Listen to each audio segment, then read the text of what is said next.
We begin in eastern Libya, where thousands have died in devastating floods and more than 10,000 are still missing. On Sunday, more rain fell in one day than over the past 40 years. It burst two dams upstream, channeling a wave of destruction towards the port city of Derna. Michael Apple reports. A witness to the disaster points to where the flooding that would devastate Derna was unleashed. Two dams holding huge amounts of water burst, sending a wave towards the city. Satellite imagery shows them before the floods.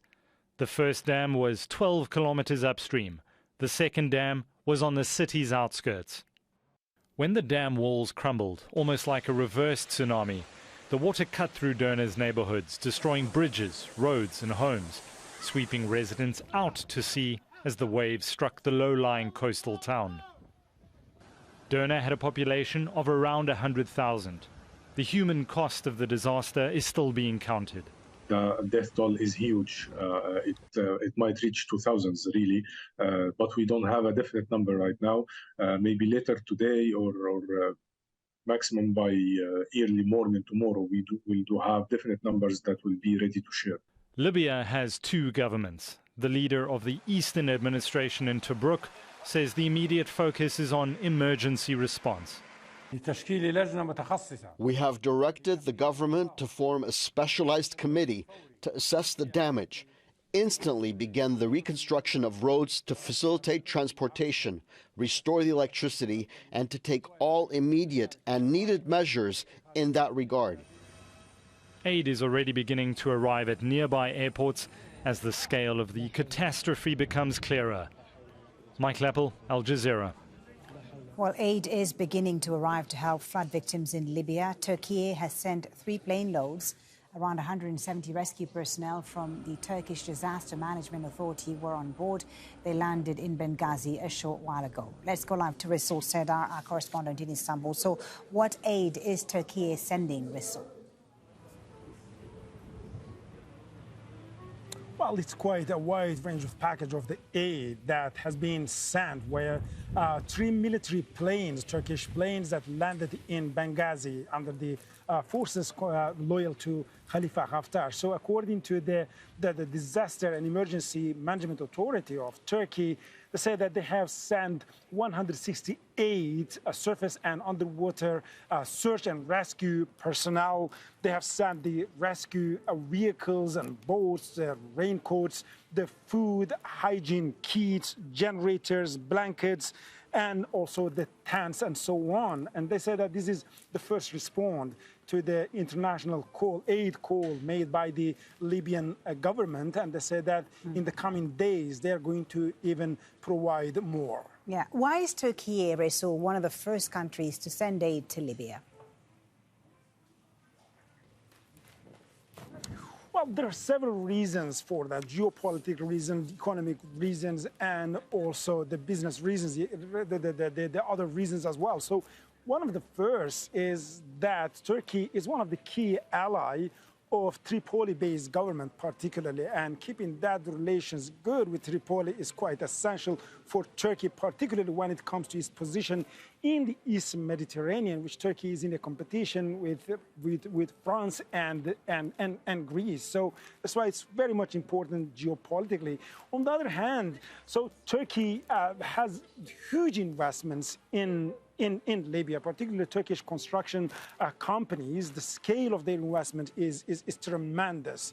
And also Turkey is trying to seize this as an opportunity to develop an aid diplomacy, particularly with Benghazi-based government, which is led by Khalifa Haftar. And Turkey, particularly since 2018 on, have been on bad terms with, and now they're trying to seize this as an opportunity that they can build the relations with Benghazi as well. And also, on the other hand, humanitarian reasons as well. Just around 7 months ago, Turkey had one of the largest, the biggest disaster in its recent memory. 11 eastern cities of Turkey, they have been hit by 2 powerful earthquakes, and 50,000 people died. And also then we have seen the wildfires across the country, then the floods as well. So Turkey is very much used to these natural disasters. They have a personnel that is thousands of personnel that are trained in that sense, and so that's why Turkey has been one of the first countries to respond to the international aid call made by the Libyan government. Resul Sadar in Istanbul, thank you.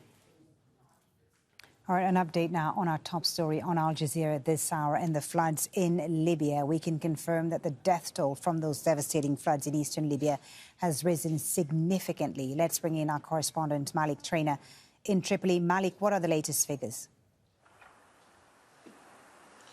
Well, according to Hassam Abu Zreba, he's the Minister of Interior in the parallel government in eastern Libya. He's now stated that the death toll in the city of Derna has risen to over 5,200.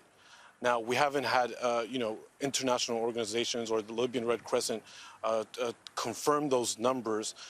But listen, we spoke to the Libyan Red Crescent earlier, and they told us more than 2,000 confirmed deaths and more than 9,000, nearly 10,000 people registered as missing. So, officials here expect the death toll to be around 10,000. I mean, it just shows the devastation that the city of Derna faced due to Storm Daniel. I mean, Folly, cities like Derna here in Libya are very close-knit communities. So you'll have, a block in a neighborhood that just one family, uncles, cousins, brothers, sisters will all live. I mean, we've heard of stories of families losing 70 members.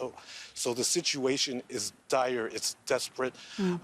But I think in the coming hours or days, as authorities are able to reach the city, we'll be able to understand the devastation more clearly, as well as the death toll and the number of people who were injured or suffered due to this flood. So just to remind our viewers, a significant development in eastern Libya. Authorities in the east of Libya are saying that the death toll now in just the city of Derna after these devastating floods has risen to over 5,200, as Malik was telling us there. Aid, I understand, has been coming in from a number of countries, including Algeria. But how long, Malik, until it gets to Derna and those affected areas?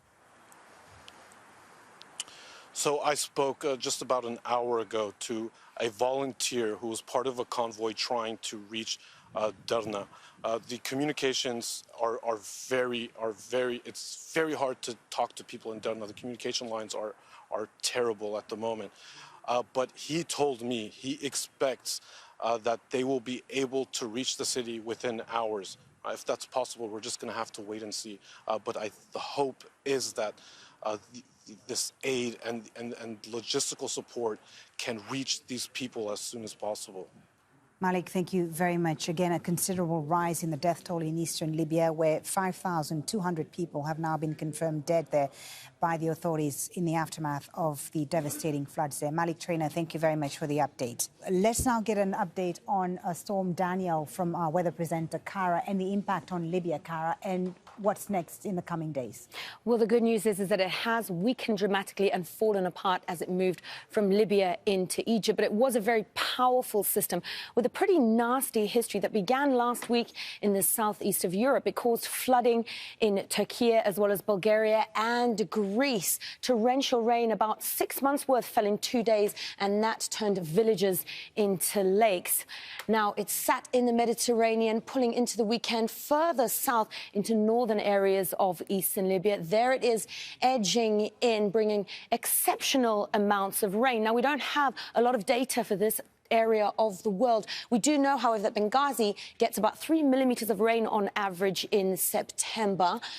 Well, to the east of that, a city received on Sunday into Monday 140 millimeters in just 12 hours. That caused the rivers to flood, the dams to collapse, and, of course, that lethal flash flood. The good news is the storm moved very quickly out east to Egypt, taking heavy rain, not as heavy as what we saw in Libya. Some very powerful winds, though. We are expecting some pretty nasty sandstorms, but behind it, clearer skies, which is good news for places that have been the worst hit, and those recovery efforts are now underway. Kara, thank you very much for that. Now, joining us to speak more about the situation in Libya is Hani Shanib, who's president of the National Council on U.S.-Libya Relations, and he's originally from Derna, the city hardest hit by these floods. He's joining us from Phoenix, Arizona, in the U.S. Thank you so much for being with us, Mr. Shanib. I know you've been speaking to friends and family in Derna, and are you getting first a clear picture of the scale of this disaster? Well, thank you for having me. Frankly speaking, Derna is truly besieged by its own nature of geography. It is actually wedged under the mountain, the Green Mountain in Libya. And with the tragedy that has happened, they have lost pretty much connection with the rest of the world. To prove this, it took about 24 hours at least to appreciate the intensity of the damage that has occurred in Derna. Up until now, they still do not have communications with the outside. Aid that is supposed to be coming into Derna is trickling in a dismal manner. It is really stuck on the road. Almost all the roads are closed, right, totally destroyed, and there is no access to the city. Right. The numbers are still going up. And as you recall, it was 160 yesterday morning when I announced that it was 2,000 and more. And through my communications with friends and relatives, I have lost many of our own family in there, and we're still looking for many others. But the estimates are going to be increasing by the minute as they are excavating and pulling out bodies. They are in desperate status at this point. There is very, very minimal and slow aid that is coming in. They have not seen the Turkish supplies coming into there. They have not seen any significant donations. Right. The United States of America, in its might, is trying to put and assemble something. But so far, the donation from the United States has only been $100,000, right, which is absolutely dismal for this status. Indeed. And a number of countries, including Turkey, as we've heard, Algeria, also sending in aid. But the question is, who is leading the response on the ground? Because, of course, Libya is governed by two rival administrations, one in the east and one in the west. What's the administration in the east, led by warlord Khalifa Haftar, doing to help those in need? Absolutely. This is a very good question. The divide in Libya has a major impact on how services are provided, including disaster relief. There's a huge resentment and a fracture between the two sides, the East and the West. There is a resentment even in the streets as to why has the East been neglected all this time. And there is procrastination in trying to resolve the financial dispute between the East and the West, to the extent that even individuals and groups that are trying to help from the West, bringing in through basic cars, private cars, and so on, are not very well received in the East. Right. You would expect that there would be some more support and understanding, but this is not happening because of the historical fracture that has existed. Right. That is definitely impacting. Coordination on the ground, to answer your specific question, there is a lack of human capacity in Libya, including in the systems that are providing the relief at this point. I just read the report by the Red Crescent, and it is incomplete, and it is very poorly prepared. Right. So if the locals are unable to deliver proper reports and requirements, it is surprising, and it's not surprising to see that the support from the international community is limited. Dr. Shanib, just a quick question. You talked about the East being neglected, and the two dams in Derna were constantly said to be flooding the city even before Storm Daniel. Can you tell us more about the situation in the East, the infrastructure, what it's like there, and why people feel they are being neglected and marginalized compared to the rest of the country? Absolutely. As a physician that has been constantly providing missions to Libya, and I've visited Derna quite frequently, I have been shocked that a city of 100,000 people draining 150,000 does not have a single hospital that is functioning. The only hospital that is functioning in Derna today is a rented villa that has 5 bedrooms, providing the services to the population. This is not new. This has been going on for 42 years. It has caused the alienations and the political turmoil since the days of Gaddafi. Every Minister of Health and Prime Minister will drop by Derna, will make statements about supporting the city and then ignoring it completely. This is the straw that has broken the camel's back.